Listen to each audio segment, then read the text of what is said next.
ओम नमो भगवते चैतन्य चंद्राय। ओम नमो भगवते चैतन्य चंद्राय।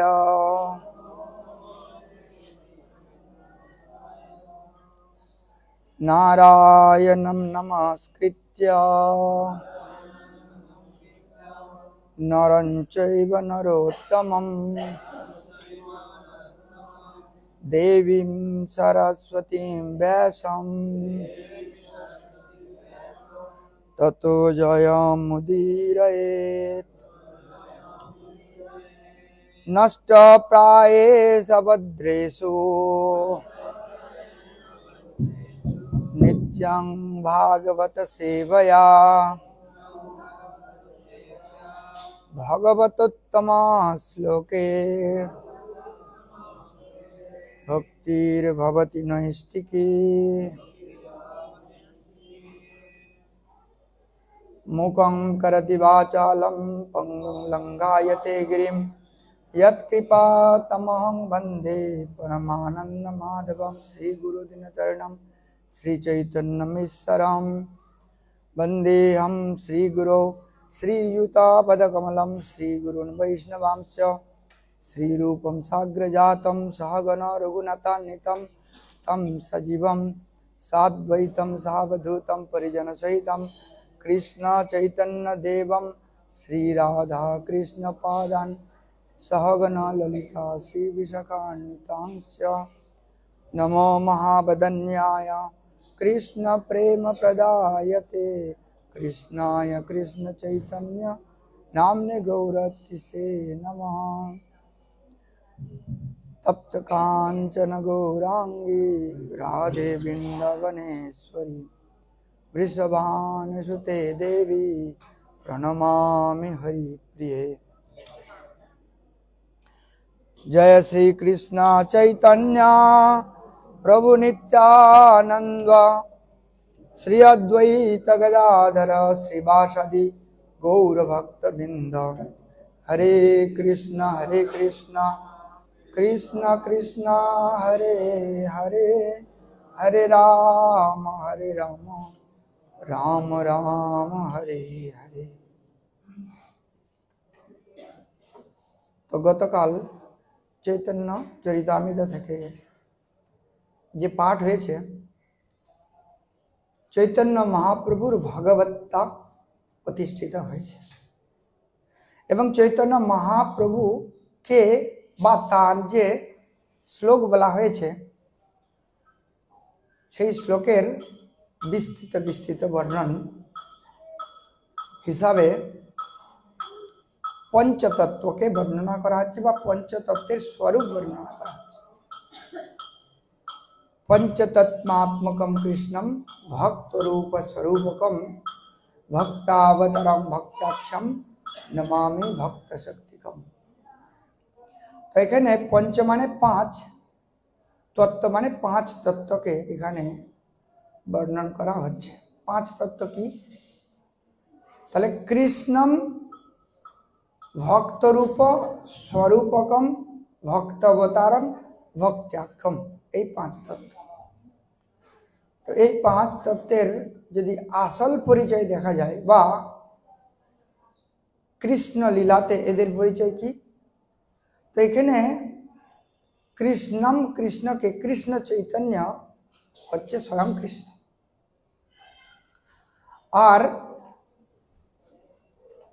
কৃষ্ণ চৈতন্যের সঙ্গে বাকি যে সমস্ত রয়েছে भक्त रूप और भक्त स्वरूप भक्त अवतार। तो भक्त स्वरूप यदि बला है भक्त स्वरूप होच्छे नित्यानंद प्रभु और भक्त रूप होच्छे श्रीवास ठाकुर और श्रीवास प्रभु और भक्त अवतार अद्वैत आचार्य और भक्त्याक्षम आमी छेड़े गेছি भक्त रूप होच्छे राधा रानी বা গদাধর প্রভু। তো এইভাবে পাঁচ তত্ত্বের বিশেষ বর্ণন করে চৈতন্য চরিতামৃত সহ पांच तत्वेर वंदना करे कृष्णदास कविराज गोस्वामी बंधन करছেন जयताम सुरतो पंगुर मम मन्नमते गति मत सर्वस्व पदाम्बुजो श्री राधा मदन मोहन যে আমি অত্যন্ত পঙ্গু আর মন্নমতি আমি একমাত্র আপনাদের চরণ কমলেরই কৃপার প্রার্থী তো আমি কিভাবে এই আপনার এবং আপনার পার্শ্বদের কিভাবে বর্ণন করব বা বর্ণন করব তাই আপনি কৃপালু শ্রী রাধা মদন মোহন দয়া করে আপনি আমাকে কৃপা করুন। এছাড়াও পরবর্তী টাইমে বন্দনা করছেন दिव्याद बिंदारण्य कल्पद्रु माधव श्रीमद रत्नागार सिंहासनस्तु श्रीमद श्री राधा श्रील गोविंद देवो पृष्ठलेवी सेव्यमाने सरामी। तो दिव्याद बिंदारण्यो कल्पद्रु माधव दिव्य वृंदावन माने कोथाय दिव्य वृंदावन माने ओरिजिनल जे भगवान स्थान जेटाके बला है गोलोक वृंदावन सेखाने अनेक वृक्ष आछे जे वृक्षके बला है कल्प वृक्षेर आबार अनेक नामो रयेछे। गतकाल जेटा आमरा बोलछिलाम दिगम कल्पतरु जा कल्पना करा जाए आबार सेई समस्त कल्पना के पूर्ण करे देन ताई तार नाम कल्पतरु। और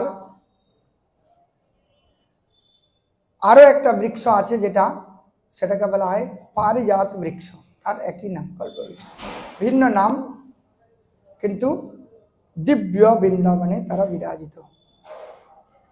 और श्रीमद रत्नागारौ सिंहासनस्तु रत्न सम सिंहासने उनी अत्यंत शोभायमान हच्छेन। এই রকম শ্রী শ্রী শ্রী রাধা গোবিন্দ দেব। তো গতকাল আমরা বর্ণন করছিলাম শ্রী মদন মোহন। আজকে যদি সময় হয় দেখা যাক গোবিন্দ দেবের কথা পৃষ্ঠলিলি সেব্য মানস স্মরামি। এইরকম ছিল রাধা গোবিন্দ চরণে আমার সেবা করার মানসিকতা হয় সেই জন্য আমি আপনাকে স্মরণ করছি। श्रीमान रास रसारंभी बंशी वटस्तटस्थित कर्षण वेणु सोनई गोपी गोपीनाथ श्रेयस्तुन। जे श्रीमान रास रसा आरंभी भगवान दशम स्कंदते भगवान आविर्भूत हওয়ার दापर जुगेर जे आसल कारण कि छिलो ओखाने वर्णना हয়েছে। भागवते बला हয়েছে कि 335 अध्याय तार मध्य श्रेष्ठ हच्छे दशम स्कंदेर 90 अध्याय 90 अध्यायर मध्य 5 अध्याय सर्वश्रेष्ठ से 5 अध्यायर नाम के बला हয়েছে रास पंचाध्याय 29, 30, 31, 32, 33 5 अध्याय के रास पंचाध्याय बला हয়েছে। और रास पंचाध्यायर मध्य आबार सबथेके श्रेष्ठ बला हয়েছে जेटाके बला হচ্ছে गोपी गीत गोपीरा जे गान करेছে। तो এই রকম বেনু সোনাই गोपीनाथ बेनी वादनकारी जे भगवान गोपीनाथ जे रास विलासी और कोथाय अवस्थान करছেন बंशीवट बंशीवट कोथाय वृंदावने যমুনার तटे। विशेष करे आमादेर जखन परिक्रमा হয় परिक्रमार समय बंशीवट स्तट स्थित बंशीवट जेटा आछे बा केशिघाट এখন হয়তো দেখা যায় না কিন্তু ওটা বৃন্দাবনের মধ্যে বংশীবট গাছ এখন দেখা যায় না হয়তো পরিক্রমা করতে গেলে। তো বংশীবট আর কাশী ঘাট যেটা ওটা পরিক্রমা মার্গের মধ্যেই পড়ে। এইরকম জায়গাতে ভগবান বিরাজমান হয়ে আছেন। তো এই বংশীবট আর যে গোপীনাথের যে রূপ, কিরকম রূপ গোপীনাথের? ত্রিভঙ্গ মুরলী সুন্দর রূপ। রূপ গোস্বামীপাদ বর্ণন করছেন ভক্তিরসামৃত সিন্ধুতে, স্মেরাং ভঙ্গত্রয় পরিচিতিম স্বাচি বিস্তীর্ণ দৃষ্টি বংশীন্যস্ত অধরম কুশলম উজ্জ্বলম চন্দ্রকেন গোবিন্দাক্ষম হরিতনুমিতম কেশি তীর্থোপকণ্ঠকে মা প্রেক্ষিষ্টা যদি তব সখে বন্ধু সঙ্গে অস্তুরঙ্গ। যে যদি বন্ধু সঙ্গে অর্থাৎ আত্মীয় পরিজনের সঙ্গে এই যে আমাদের যে সোজা কথায় যেটা আমরা রস বা আনন্দ বলে মনে করি, যে রসে আমরা থাকতে চাই, যার ফলে কৃষ্ণ রসকে আমরা প্রাপ্ত করতে চাই না, তো বলছে মা প্রেক্ষিষ্টা, তারা কখনোই এই কৃষ্ণকে দেখবে না, মা প্রেক্ষিষ্টা। কারণ যদি ভগবানকে একবার দর্শন হয়ে যায় তাহলে কি হবে? এই সমস্ত কিছু অবসাদ, যত কিছু আমাদের সংসার বাসনা সব নষ্ট হয়ে যাবে, অর্থাৎ আমরা পরম সৌভাগ্যের অধিকারী হয়ে যাব আর ভগবানের কৃপার প্রার্থী হয়ে যাব। তো সে ভগবান কি স্মেরাং ভঙ্গত্রয়, তিন ভঙ্গ, তিনটা বাঁক রয়েছে। তো কেউ অনেক সময় বলে থাকে বা মনে করে যে ভগবানের যে বিগ্রহ আমাদের হয় সেই বিগ্রহতে তিন ভাগ ধরনের দেখা আছে, তিন ভাগ, পায়ে, কোমরে আর মস্তকে, এই যে তিন ভঙ্গ।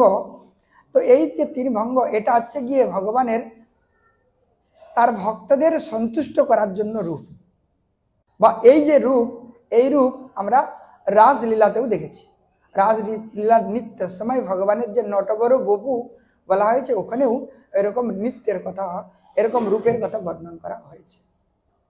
তো এইরকম যে সমস্ত গোপীদের যে নাথ মানে প্রভু, সেই গোপীনাথকে আমি বন্দনা করছি। আর কি সেই সঙ্গে সঙ্গে যে আমাদের প্রত্যেক দিন যে আমরা হরে কৃষ্ণ মহামন্ত্র কীর্তন করার সময় মন্ত্র করছি, জয় জয় শ্রী চৈতন্য জয় নিত্যানন্দ জয় দ্বৈত চন্দ্র জয় গৌর ভক্তবৃন্দ। তাহলে পঞ্চতত্ত্ব এবং পঞ্চাতত্ত্বের সঙ্গে তার পার্ষদ এবং সেই সঙ্গে সঙ্গে তার ভক্তবৃন্দকেও বলা হয়েছে। কারণ ভাগবতমে আমরা দেখতে পাই পরীক্ষিত মহারাজ কেবল প্রশ্ন করেছিলেন একজন, তো এখানে বলছে তিনজন লোক রয়েছে, কি বক্তারম, শ্রোত, আর কি আছে শ্রোত্রকম আর পৃচ্ছকম। বক্তা, শ্রোতা আর পৃচ্ছকম মানে প্রশ্নকর্তা, তার মানে যে ভক্তবৃন্দ বা ভক্তগণ, তারাও এর একটি অধিকারী। এবং বলা হয়েছে দ্বিতীয় অধ্যায়তে এই ভগবানের কথা বা ভগবানের লীলা শুধু একজনের যে লাভ হয় এরকম না। শৃণ্বতাংশ কথা কৃষ্ণ পুণ্য শ্রবণ কীর্তন হৃদয়ন্তস্থ ভদ্রাণী বিধুনাতি সুহৃদ শতম। যে বলছে তার লাভ হবে এরকম না, এই যেটা শ্রবণ করছে যারা, তাদেরও লাভ হবে। এই জন্য ভক্তবৃন্দেরও গুরুত্ব রয়েছে। ভক্তের মহিমা ছাড়া ভগবানের কোনো গুরুত্ব নেই।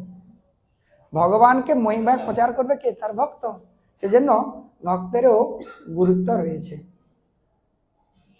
তো সেই জন্য কৃষ্ণদাস কবিরাজ গোস্বামী বলছেন যে আমি বৃন্দাবনের যে তিন বিগ্রহ, এই তিন ঠাকুর গৌড়ীয়কে করিয়াছেন আত্মসাৎ, এই তিনের চরণে বন্ধু মোর, তিনে মোর নাথ। এই তিনজন হচ্ছে আমার প্রধান নাথ, বা বিশেষ করে আমাদের যে গৌড়ীয় সম্প্রদায় বা গৌড়ীয়দের সবথেকে প্রধান সেবিত বিগ্রহ এই হচ্ছে মদন মোহন, রাধা গোবিন্দ আর রাধা গোপীনাথ, এই তিন বিগ্রহ। যদিও বর্তমান সময়ে বৃন্দাবনে সেই বিগ্রহ এখন আর অবস্থান করছেন না। পরবর্তী টাইমে এই বিগ্রহকে জয়পুরে স্থানান্তরিত করা হয়েছে। তো জয়পুরে করলিতে আছে এখন বর্তমানে মদন মোহন, জয়পুরের মধ্যে সিটি যে মাঝখান সেখানে আছেন গোবিন্দনাথ, গোবিন্দদেব, আর তার পাশেই রয়েছেন গোপীনাথ। এই 3 বিগ্রহ রয়েছে। তাই দর্শনের মাহাত্ম্যতে বলা হয়েছে যে যদি একদিনে 3 বিগ্রহকে দর্শন করা হয় তাহলে কৃষ্ণ দর্শনের সৌভাগ্য লাভ করা যায়।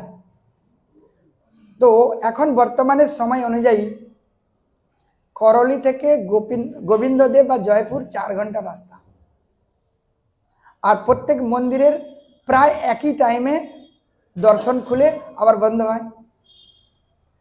তো একদিনে দর্শন করা বড় মুশকিল। তবে কষ্ট যদি কেউ স্বীকার করতে চায়, আমরা যখন বৃন্দাবন থেকে যাই প্রায় আমাদের 6 ঘন্টা মতো গাড়িতে লাগে, ওই জন্য আমাদেরকে অনেক ভোর যেতে হয়। প্রথম আরতির দর্শন হবে রাধা মদন মোহন করলি, তারপর দর্শন করার সঙ্গে সঙ্গেই সোজা একটাই বন্ধ হয় রাধা গোবিন্দদেব। তারপরে বা যদি একটার সময় নাও দর্শন হয় গোবিন্দদেব আবার খুলে, ডিপেন্ড করে কীরকম সিচুয়েশন। যদি কোনো বিশেষ তিথি থাকে যখন দর্শন হওয়ার কথা তার আগেই খুলে দেয়।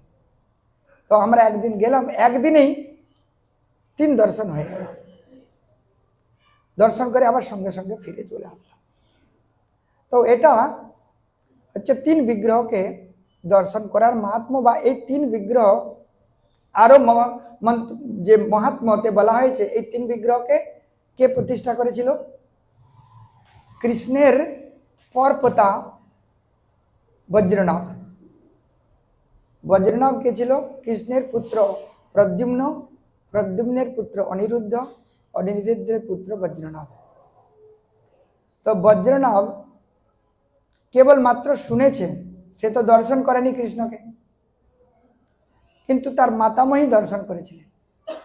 তাই বজ্রনাভ প্রতিষ্ঠা করার পর মাকে দেখিয়ে বললেন, এটা ঠিক আছে তো?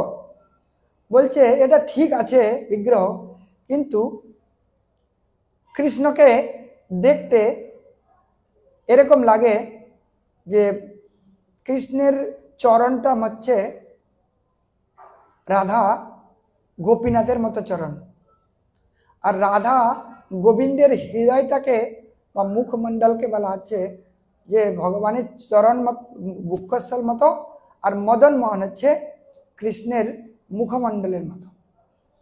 তো এই 3 ভাবে বিগ্রহকে যদি একদিনে দর্শন করা যায় তাহলে কৃষ্ণ ভগবান দর্শনের সৌভাগ্য লাভ করা যায়।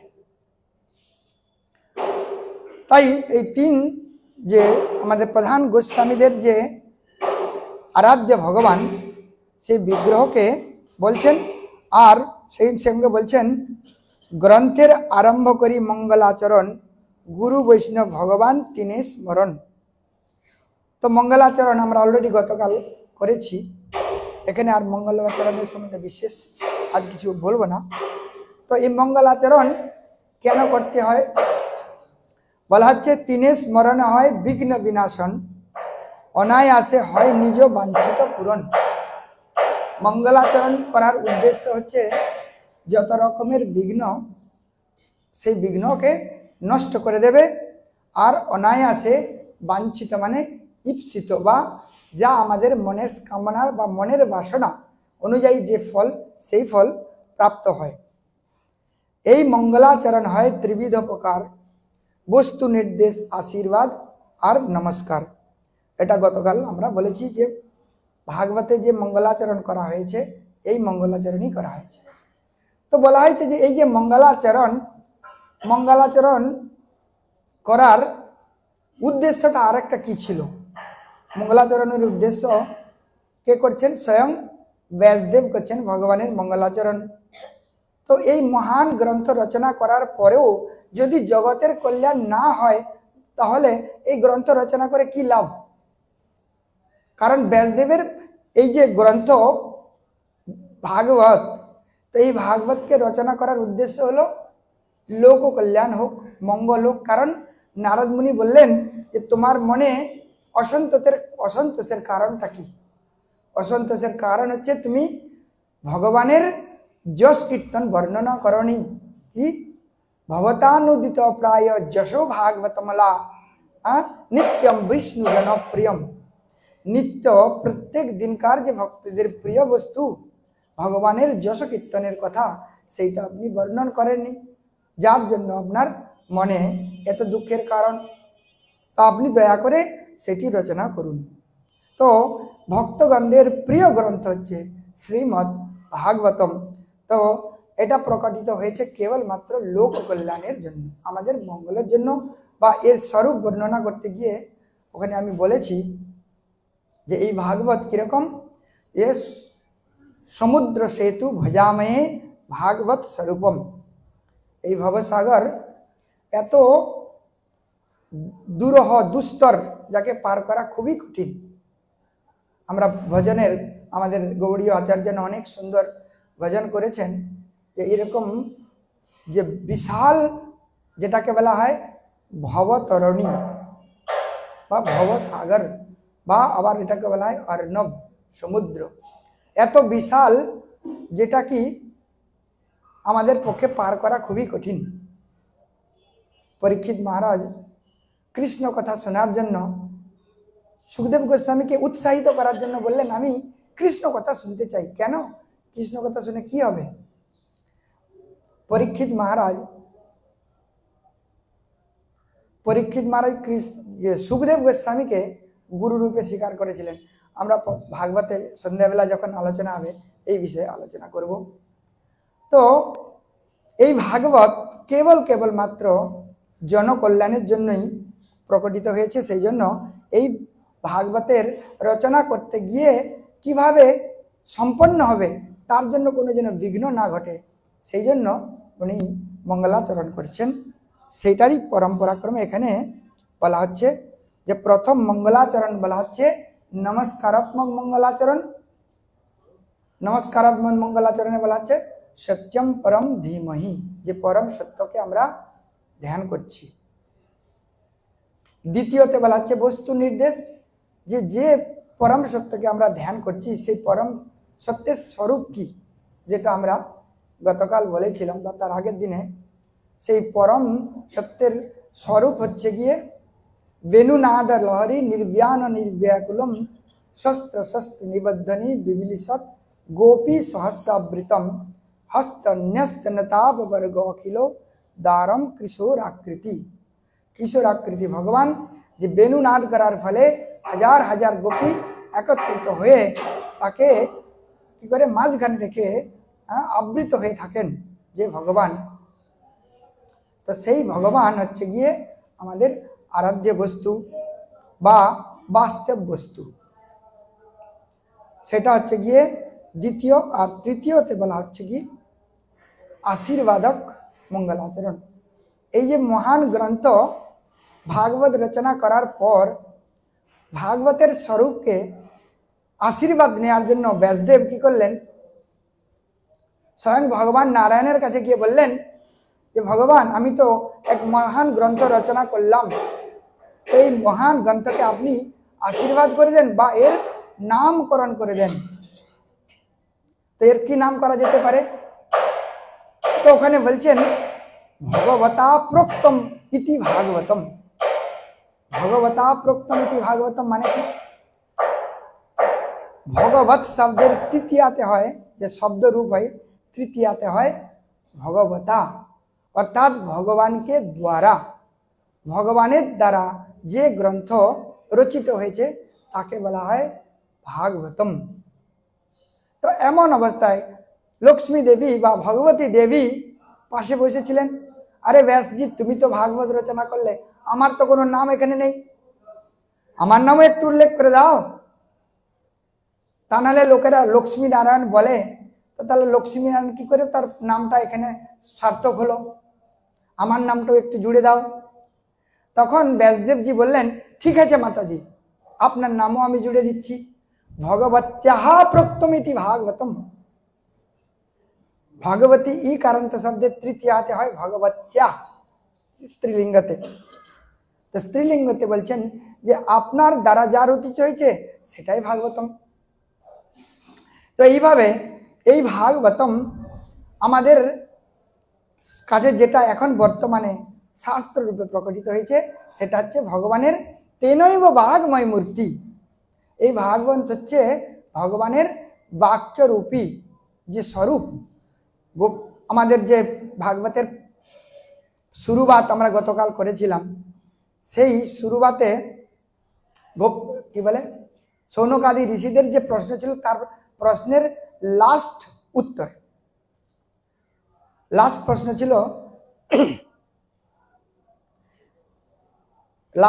ছিল ব্রূহি যোগেশ্বরে কৃষ্ণে ব্রহ্মাণ্য ধর্ম বর্মণে সংকৃষ্ণম অধুনপেতে ধর্মকম শরণম গত। যে ভগবান তার প্রকটিত হয়ে যে লীলা সম্বরণ করে চলে যান আপনার ধামে, তখন ধর্ম কার শরণাগত হলো। তো ওখানে বলছেন ভগবান কি কৃষ্ণে সধাম অবগতে ধর্ম জ্ঞানাদিবি সহ পুরাণর্কা অধুনা উদিত। অর্থাৎ আমি স্বয়ং পুরাণ রূপে প্রকটিত হয়ে গেছি, যা লোকেদের কল্যাণ। সুতরাং আমার মধ্যে আর এই ভাগবতের মধ্যে কোনো ভেদ নেই। অর্থাৎ ভগবানের বাক্যরূপী বা ভগবানের স্বরূপী হচ্ছে এই ভাগবত। আর এই ভাগবতকে আমাদেরকে যদি লাভ করতে হয়, ওখানে বলা হয়েছে ভাগবত হচ্ছে দুই রকমের ভাগবত, গ্রন্থ ভাগবত আর ব্যক্তি ভাগবত। এখানে রূপ শিক্ষা সনাতন শিক্ষাতেও ওখানে বলা হয়েছে যে এই ভাগবতকে লাভ করতে গেলে কি উপায় আছে। ওখানে বলা হয়েছে ভাগবত পড়ো গিয়া ভাগবতের স্থানে একান্ত আশ্রয় করো চৈতন্য চরণে। এক নম্বর তো চৈতন্য চরণকে আশ্রয় করতে হবে এবং তার ভক্তের মাধ্যমে এটাকে প্রাপ্ত করতে হবে। কারণ এই যে বিষয় এত কঠিন, যদিও আমাদের কাছে মনে হয় বা আমার যেটা উপলব্ধি আমি মনে করি, সত্যি কথা বলতে আমি যখন মায়াপুরে ছিলাম অনেক আগে, তখনই আমি চৈতন্য চরিতামৃত পড়েছিলাম। আজকেই প্রভুরা আমাকে বলে দিলেন যে আমাদেরকে চৈতন্য চরিতামৃত পাঠ করতে হবে। সত্যি কথা বলতে চৈতন্য চরিতামৃত বলার জন্য বা পাঠ করার জন্য আমি তৈরি ছিলাম না এক বিন্দু। আমি জানি আমি ভাগবত পড়েছি, আমি ভাগবতের কথাই বলবো, কিন্তু বলে দিলেন এখন তা করতে হবে। তো এখানে বলা হচ্ছে যে ভাগবতে এত কঠিন বিষয়, ভাগবতের যে তত্ত্ব এত কঠিন, সেই তত্ত্বকে সরলভাবে ভাগবত সিদ্ধান্তকে প্রতিষ্ঠিত হয়েছে চৈতন্য চরিতামৃতে। সেই জন্য কি বলা হচ্ছে, ভগবদ গীতা হচ্ছে প্রাথমিক স্টেজ, ভাগবত হচ্ছে মাধ্যমিক স্টেজ, আর চৈতন্য চরিতামৃত সব থেকে সর্বোচ্চ স্টেজ বা যেটাকে বলে ডিগ্রি কোর্স বা পিএইচডি। তাই আমরা পরবর্তী টাইমে দেখব যে চৈতন্য চরিতামৃতের তত্ত্ব ভাগবত থেকেই প্রতিষ্ঠা করা হয়েছে। ভিন্ন ভিন্ন সব সিদ্ধান্ত ভাগবতের মাধ্যমে প্রতিষ্ঠা করা হয়েছে চৈতন্য চরিতামৃতে।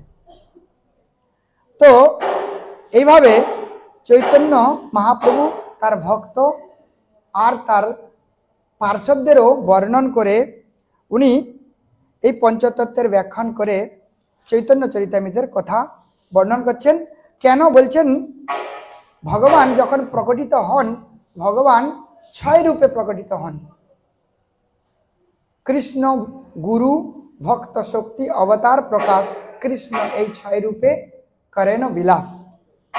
তার মানে ভগবান যখন আসেন বা ভগবান যখন প্রকটিত হন, ভগবান শুধু একা আসেন না, ভগবানের সঙ্গে তার ভক্ত আসে, গুরু আসে, আর তার শক্তি আসে, আর সেই সঙ্গে সঙ্গে অবতারও অবতীর্ণ হন, আর সেই সঙ্গে স্বয়ং কৃষ্ণও প্রকটিত হন।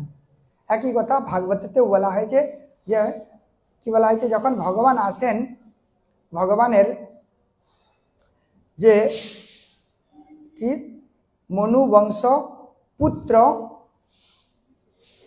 মন্বন্তর ইত্যাদিকে প্রতিষ্ঠা করার জন্য ভগবান অবতীর্ণ হন, যেটা অষ্টম স্কন্ধতে বর্ণন করা হবে। তো এইভাবে এই 6 তত্ত্বকে আমি চরণ বন্দনা করছি এবং এটার দ্বারা সামান্য মঙ্গলাচরণ।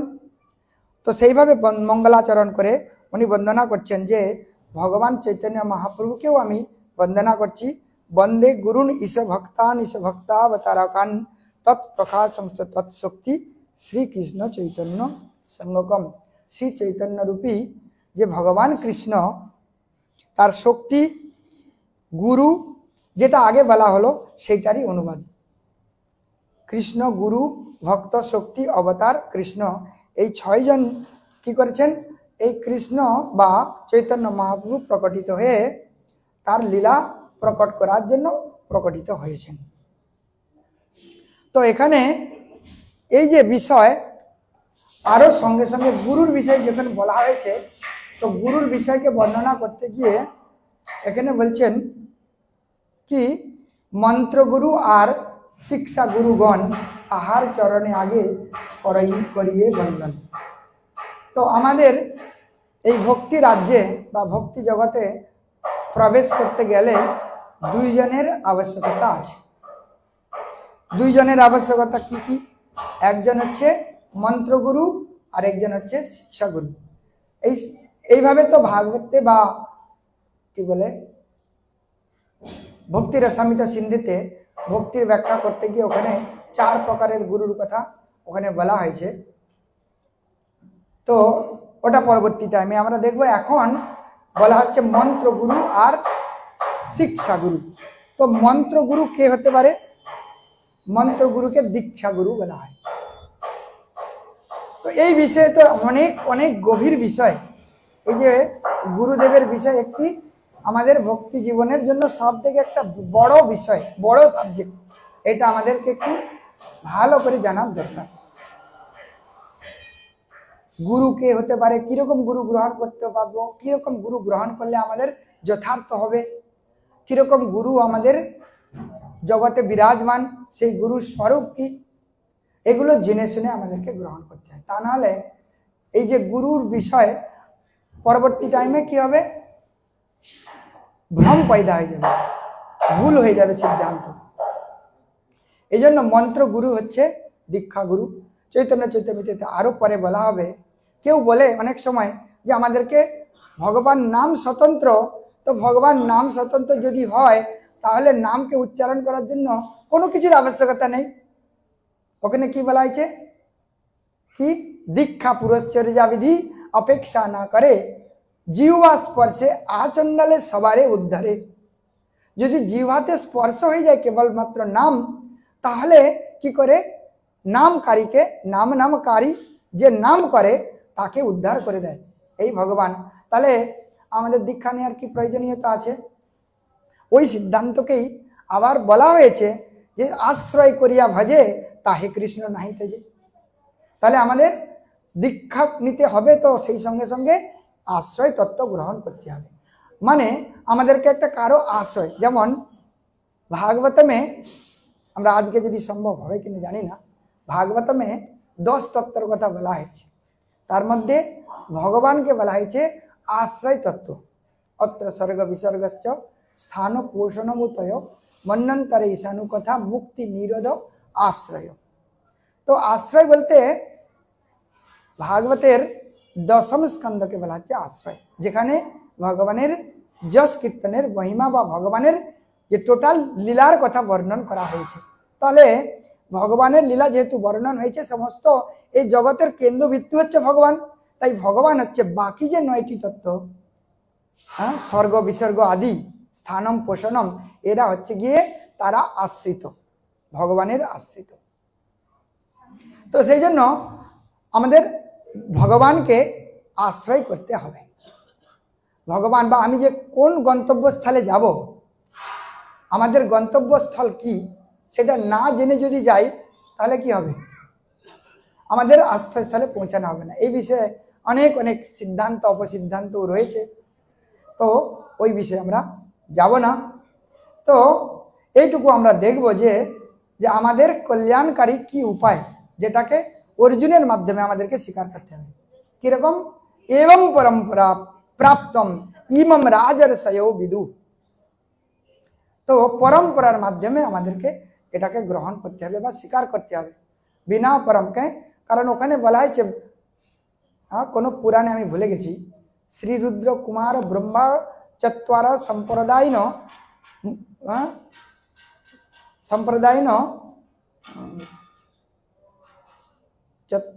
সম্প্রদায়ন মন্ত্রস্থ নিষ্ফলামতা चार प्रकारेर सम्प्रदायेर गुरु जेटा भगवानेर द्वारा अनुमोदित এই অনুমোদিত যদি परम्परा ছাড়া আমরা দীক্ষা গ্রহণ করি তাহলে আমাদের বিশেষ কোনো কার্যকারিতা হবে না, নিষ্ফল হয়ে যাবে।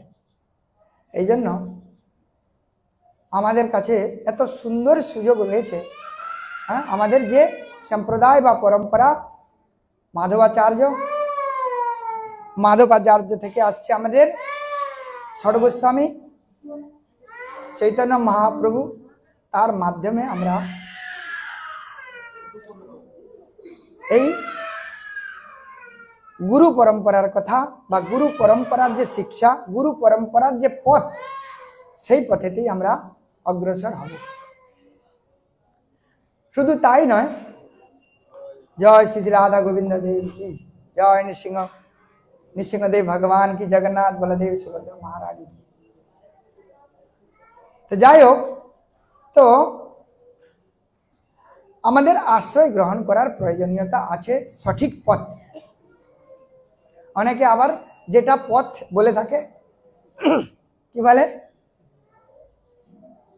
आमादेर खूब प्रचलित कथा, कि प्रचलित कथा, मत जत पथ तत, जत मत तत पथ।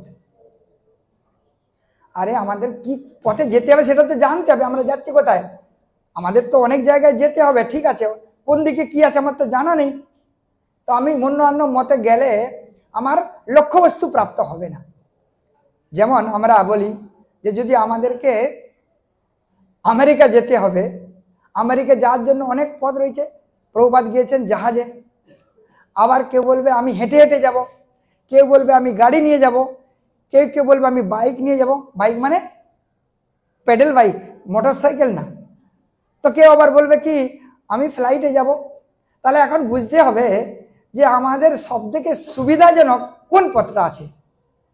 যেমন আমি যখন যাই আমেরিকাতে, বৃন্দাবন থেকে দিল্লি, দিল্লি থেকে ডাইরেক্ট নিউ ইয়র্ক অথবা নিউ জার্সিতে যাই, ওখানে কেবল 15 ঘন্টা।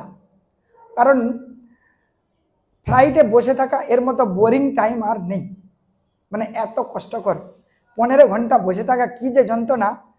যদি বিজনেস ক্লাস বা ফার্স্ট ক্লাস না হয়, কি যে কষ্ট, পা পর্যন্ত বিছানার কোনো উপায় থাকবে না। যারা ফ্লাইটে চড়েছেন তারা জানবেন।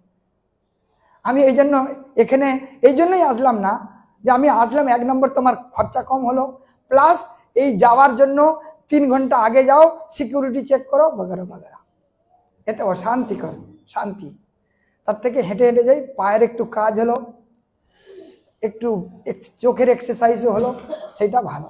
তো যাই হোক, আমাকে যদি তৈরি করতে হয় কোথায় যাব, তার জন্য আগের থেকে আমাকে তৈরি করা থাকে যে আমি আমেরিকা যেতে চাই, তো আমাকে সবথেকে বেস্ট যে পথ ফ্লাইট যেটা, ওটাকে আমাকে নিতে হবে, তাহলে সহজে আমি পৌঁছাতে পারবো। তো কলিযুগের মানুষ যারা আমরা আছি, আমাদের জন্য সহজ পথ কি আছে? এই হরিনাম সংকীর্তন সহজ পথ, এর থেকে আর সহজ পথ হতে পারে না। কেননা ভক্তি দেবী যখন নারদ মুনিকে বললেন যে আপনি কি জয়তি জগতি বাস কয়াধ বস্তে বচন রচনমেকম কেবলম চাকলয়্য ধ্রুব পদমপি যৎ কৃপা তো ধ্রুবয়ম সকল কুশল পাত্রম ব্রহ্মপুত্রম নতাস্মি। আপনি ব্রহ্মার পুত্র, আপনার পক্ষে সব সামর্থ্য আছে, সেই জন্য আপনাকে আমি বারবার প্রণাম করছি। তো নারদ মুনি হচ্ছে গিয়ে ভক্তির দেবতা বা ভক্তির প্রবর্তক, বা নারদ মুনিকে বলা হচ্ছে আমরা যে বর্তমানে পঞ্চরাত্রিক বিধিতে ভগবানের ভজনা করি তার আচার্য। সেই জন্য আমাদের কাছে যে শাস্ত্র আছে ভক্তি বিষয়ক শাস্ত্র, সেটাকে সূত্র হিসেবে যদি বলি তখন বলি নারদ ভক্তি সূত্র। আবার যদি গ্রন্থ হিসাবে আমাদের আরো ডিটেল বিষয় জানার থাকে, সেটাকে বলা হচ্ছে নারদীয় পঞ্চরাত্র। তো নারদ মুনি ওখানে বললেন ভক্তি দেবীকে, यत् फलम नास्ति तपसा न योगे न समाधिना तत्फलम लभते सम्यक कलौ केशव कीर्तनात्। यत् फलम नास्ति तपसा, तपस्यार द्वारा जे फल प्राप्त करा जाए बा तपस्याते जे फल प्राप्त হয়, यत् फलम नास्ति तपसा ন যোগেন সমাধিনা, যোগের দ্বারা সমাধিত যোগে যে বস্তুকে লাভ করে। এ তো কঠিন, যে কঠিন বিষয় কিরকম এই সমাধি যোগের দ্বারা, এটা ভগবান কপিল দেব মাতা দেবহূতিকে এই কঠিন যজ্ঞে সহজভাবে বর্ণনা করবেন তৃতীয় স্কন্ধতে। আমরা পরে দেখব কত সময় হয়।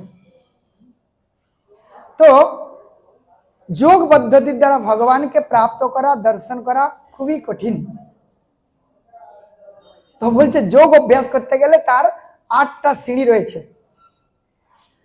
কি আছে? ইয়ম, নিয়ম, প্রাণায়াম, আসন, ধারণা, ধ্যান, প্রত্যাহার, সমাধি।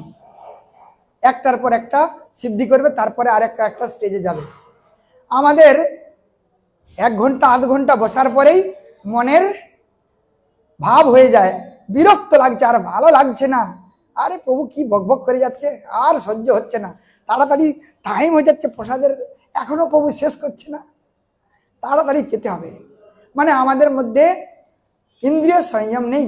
পরীক্ষিত মহারাজকে সুখদেব গোস্বামী বললেন যে পরীক্ষিত, তোমাকে এই ভগবত দর্শন বা ভগবত প্রাপ্তি করতে গেলে প্রথমে তো 4টা জিনিস দরকার। গতকাল আমরা বলেছি, জিতাসন, জিত সাহস, জিত সাঙ্গ, জিতেন্দ্রিয়। ইন্দ্রিয়কে জয় করতে হবে। তো যাই হোক, তো এই হরিযুগে, কলিযুগের জন্য সব থেকে গুরুত্বপূর্ণ যে আমাদের কাছে পথ বা যেটা উপায় ভগবানকে প্রাপ্তি করার, সেটা হচ্ছে কলৌ কেশব কীর্তনাথ। কেশবের কীর্তন করাটাই আমাদের কাছে সব থেকে সহজ লভ্য, সহজ বোধগম্য, সহজেই আমরা বুঝতে পারি। অনেক ভক্তরা আমাদের রয়েছে বৃন্দাবনে। প্রথমে এরকম মনে হয় যে শাস্ত্র তো অত্যন্ত কঠিন বিষয়, 1 নম্বর ইচ্ছা নেই, এত কঠিন বিষয় কেন পড়তে যাব ভাই? মহাপ্রভু সহজ পদ্ধতি দিয়েছে, হরের নামৈব কেবলম নাস্তেইব নাস্তেইব নাস্তেইব গতিরন্যথা বলা আছে। এই শাস্ত্রটা এত কঠিন বিষয়, বাধ্য প্রথম থেকেই আমাদের মনের মধ্যে একটা অনীহা ভাব হয়ে যায়, এই এত কঠিন বিষয়কে কেন পড়তে হবে? হরিনাম করবো, কিন্তু ওখানে বলা হয়েছে হরিনাম আমরা যে করব, আমাদের কি ঠিকভাবে হরিনাম হচ্ছে? হরিনামামৃত ব্যাকরণে হরিনাম কিভাবে করতে হবে তার উপায়ে মঙ্গলাচরণে জীব গোস্বামীপাদ লিখছেন, সাংকেত্যম পারিহাস্যম স্তোভম হেলনমেব বা বৈকুণ্ঠ নাম গ্রহণম অশেষ আগ হরং বিদু। অর্থাৎ এই ভগবানের নাম যে কোনো ব্যক্তি করতে পারে সাংকেতিকভাবে, সংকেত সহকারে। কাকেও আমরা তার নাম ধরে ডাকতে পারি, তার নাম হয়তো কৃষ্ণ, তার নাম হয়তো বলরাম, তার নাম হয়তো গোবিন্দ, তার নাম হয়তো কেশব। সাংকেতিকভাবে আমরা নাম নিচ্ছি, তার প্রমাণ আমরা 6 স্কন্ধতে সুখদেব গোস্বামী পরীক্ষিতকে বললেন, নারকী জাতি, কি বলছে, সয়েব নারকী, মানে যারা ভগবানের নিয়ম উল্লঙ্ঘন করবে তাদের পথ হচ্ছে সোজাসুজি নরকে। পরীক্ষিত এই কথা শুনে ভয় পেয়ে গেছে, হে গুরুদেব, তাহলে আমার উপায় কি হবে? আমাকে তো তাহলে, আমরা তো জেনে শুনে বা অনেক কিছুই পাপকর্ম করে বসি, তো উপায় কি আছে? তখন বলছে জীবিত অবস্থায় হোক আর দেহত্যাগের আগেই হোক, তাহলে তাকে প্রায়শ্চিত্ত করতে হবে। প্রায়শ্চিত্ত না করে গেলে এই পাপপূর্ণ দেহেতে দেহত্যাগ হলে আবার পাপপূর্ণ দেহই আমাদের প্রাপ্ত হতে হবে। প্রায়শ্চিত্তম অথপ্রতম মন্যে কুঞ্জর শৌচবৎ। তা আমরা জগতে প্রায়শ্চিত্ত করার জন্য অনেক দেখি লোককে, সেটাকে বলা হচ্ছে বন্যে কুঞ্জর শৌচবৎ। কুঞ্জর মানে হাতি, হাতি স্নান করে নিজেকে পবিত্র করার জন্য, আর স্নান করার পর যখন ডাঙায় উঠে আসে আবার শুনে করে চারদিকে গায়ে ছড়িয়ে দিল। তো বারবার প্রায়শ্চিত্ত করে যেটা আমাদের সমাজে দেখা যায়, সেই সমাজেতে এইরকম পদ্ধতি রয়েছে, একবার সপ্তাহে 1 দিন করলেই হয়ে যাবে, কিন্তু অন্যান্য দিনে আমরা যা ইচ্ছা করতে পারি, তাহলে ওই পাপ কেটে যাবে। নাম অপরাধের তো কি বলা হয়েছে, নাম বলে পাপ আচরণ হবে। যদি একজন দোষী ব্যক্তি যদি জজ সাহেবের কাছে গিয়ে বলেন, জজ সাহেব আমি অপরাধ করেছি, আপনি আমাকে মাফ করে দেন, মানে নিজের অপরাধকে মেনে নেওয়া। বলা হয়েছে শাস্ত্রীর যে শাস্তি যেটা হয় তার থেকে কিছুটা লাঘব হয়ে যায়, কম হয়ে যায়। কিন্তু একই পাপ করব আর জজ সাহেবের কাছে গিয়ে বলবো, জজ সাহেব আপনি আমাকে এবারেও ক্ষমা করে দেন, তো জজ সাহেব সবসময় ক্ষমা করবেন? বলছে এ পুরো জ্ঞান পাপী। একে জানানো হলো যে তুমি পাপ করবে না, অন্যায় করবে না, তাহলে তোমার শাস্তি হবে, দণ্ড হবে, তারপরেও তুমি অন্যায় করে যাচ্ছ, এখন তোমার আর কোনো মাপ নেই, তুমি এখন জেলে যাও। তো সেই জন্য আমাদেরকে খুব সাবধানভাবে এই হরিকৃষ্ণ মহামন্ত্র যে কীর্তনের বিষয়টা, এটাকেও জেনে শুনে করতে হবে। যদিও সহজ, সাংকেত্যম পরিহাস্যম স্তোভম এর দ্বারা লাভ করা যায়, তবুও আমাদেরকে ঠিকভাবে হবে। আর তার মানেটা হচ্ছে যে আমরা ঠিকভাবে কতটুকু করতে পারি। ওখানে বলছে কোটি ব্রহ্মজন্মের যেই মুক্তি নয়, শুধুমাত্র নামাভাসে সেই মুক্তি হয়। নাম পূর্ণভাবে তো আমাদের উচ্চারণ হচ্ছে না, যদি তার আভাসও হয়ে যায়, তাতে ব্রহ্মজ্ঞানের যে মুক্তি নয়, ব্রহ্মজ্ঞানীরা যে মুক্তি লাভ করার চেষ্টা করে তাদেরকে অনেক অনেক তপস্যা করতে হয়। এই ব্রহ্মজ্ঞানীদের বা ব্রহ্মজ্ঞানের বিষয়ে ভাগবতমের দ্বিতীয় স্কন্ধতে দ্বিতীয় অধ্যায়তে দুটো মুক্তির কথা বলতে গিয়ে কিভাবে জ্ঞানী বা যোগী ভগবানকে প্রাপ্ত করার জন্য কীরকম কঠোর তপস্যা করার পর নিজেরা কি করে ষট চক্র ভেদ করে আপন ইচ্ছাতে নিজেকে কি করে ভগবানের সঙ্গে বিলীন করে দেয়। তো ওই পদ্ধতিকে যদি বলা হয় আপনি করুন, আমার পক্ষে সম্ভব হবে? আমি তো পারবো না। সকালবেলা একটু বসে আমি জব করছিলাম, আমি চিন্তা করছি যত ঘুম আসলো ঘুমাবো না, তবুও দেখা গেল এই ঘুম এসেই যাচ্ছে। মানে এত কঠিন বিষয়, ঠিকভাবে আমরা করতে পারছি না, উচ্চারণ ঠিকভাবে হচ্ছে না, তবুও আমরা যা করছি সেটা নিঃসন্দেহে অনেক ভালো। যারা করে না তার থেকে তো ভালো করছি। তো যাই হোক, তাহলে আমাদেরকে এই হরিনামকে সব থেকে বেশি প্রাধান্য দিতে হবে, বা প্রাধান্যই আমাদেরকে দেওয়া হচ্ছে, যাতে করে সহজে আমরা এই পথকে অবলম্বন করে আমাদের জীবনের উদ্দেশ্য করতে পারি। যার জন্য মন্ত্র গ্রহণ করা দরকার। সেটা দুই প্রকারের গুরু আছে, সেটা হচ্ছে মন্ত্রগুরু আর এখন বলা হচ্ছে শিক্ষা গুরু। একটা বলা হলো মন্ত্রগুরু বা দীক্ষা গুরু, এখন বলা হচ্ছে শিক্ষা গুরু, বা আমরা যার থেকে শিক্ষা লাভ করতে পারি। তো শিক্ষা গুরুদের আবার অনেক ভেদ রয়েছে, একজন নয়, যে কোনো ব্যক্তি। আমরা আমাদের ভক্ত সমাজেও আমরা দেখি, আমরা একজনকে গুরু বলে স্বীকার করি। প্রথম যার মাধ্যমে আমরা ভক্তি জীবনে আসি তাকে আমরা গুরুর মতো করে মনে করি, গুরু বলে স্বীকার করি। উনি আমাদেরকে ভক্তি জগতে নিয়ে এসেছেন, উনার দান নিঃসন্দেহে আছে, সেই জন্য ওনাকে প্রণাম করি। তো শিক্ষা গুরু এবার অনেক প্রকারের হতে পারে, শুধু ভাগবত বিষয়ে বা ভক্তির বিষয়ই নয়, শিক্ষা গুরু অন্যান্য বিষয় হতে পারে। আমি মনে করি যে শিক্ষা আমরা যে কোনো জায়গা থেকে, যে কোনো বিষয় থেকে নিচাদবি উত্তমম জ্ঞানম, যদি নিজ ব্যক্তির কাছে উত্তম জ্ঞান থাকে তাহলে আমরা সেই শিক্ষাকে গ্রহণ করতে পারি। এমন নয় যে আমরা শুধু আধ্যাত্মিক শিক্ষার জন্যই যেতে পারি, কিন্তু তাছাড়াও আমাদের জীবনে বেঁচে থাকতে গেলে আধ্যাত্মিক জ্ঞান ছাড়াও জাগতিক জ্ঞানেরও প্রয়োজন আছে। তার জন্য আমরা যে কোনো যেখানে উত্তম জ্ঞান রয়েছে, উত্তম বিষয় রয়েছে, সেই জ্ঞানকে আমরা লাভ করতে পারি, যেটাকে বলা হচ্ছে শিক্ষা গুরু। তো এই দুই গুরুকে আমি বন্দনা করছি। এছাড়াও উনি বলছেন যে আমি তো এত উন্নত ভক্ত নয় যে আমি ডাইরেক্টভাবে এইভাবে সবাইকে বন্দনা করে ফেলবো, কিন্তু আমি তার জায়গায় তার থেকেও আরো অন্যান্য কারো আমি বন্দনা করতে চাই, যাদের যদি অল্প একটু কৃপা হয়ে যায় তাহলে আমার জীবন ধন্য হয়ে যাবে। এই জন্য উনি ষড় গোস্বামীদের বন্দনা করছেন। শ্রীরূপ শ্রী সনাতন ভট্ট রঘুনাথ,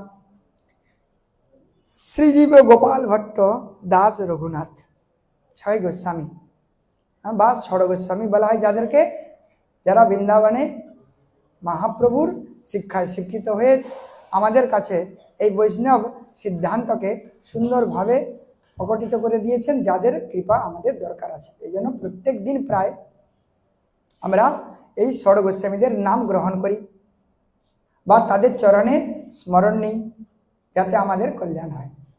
তো এই 6 গুরু শিক্ষা গুরু আমার, তা সবার পাদপদ্মে কোটি নমস্কার। এরা তো আমার গুরু নয়, কিন্তু এরা আমার শিক্ষা গুরু। তাই এদের কৃপাতে যদি আমি যে এই মহান গ্রন্থ চৈতন্য চরিতামৃত এটা আমি রচনা করতে যাচ্ছি, তাতে করে ওনারাও আমাকে কৃপা করুন। এছাড়াও ভগবানের ভক্ত যত শ্রীবাস প্রধান, তা সভার পাদপদ্মে সহস্র প্রণাম। এছাড়াও আরও অন্যান্য ভক্ত রয়েছে, তাদের মধ্যে প্রধান ভক্ত হচ্ছে শ্রীবাস পণ্ডিত বা শ্রীবাস ঠাকুর, তাকেও আমি বন্দনা করি। তার মধ্যে আরও রয়েছে অদ্বৈত আচার্য প্রভুর অংশ অবতার, তার পাদপদ্মে আমার কোটি কোটি নমস্কার। অদ্বৈত আচার্য হচ্ছে প্রভুর অংশ অবতার, তাই অংশ অবতার হওয়ার ফলে তারও একটি বিশেষ এখানে যোগ্যতা রয়েছে বা বিশেষ কৃপা রয়েছে আমাদের এই জগতে।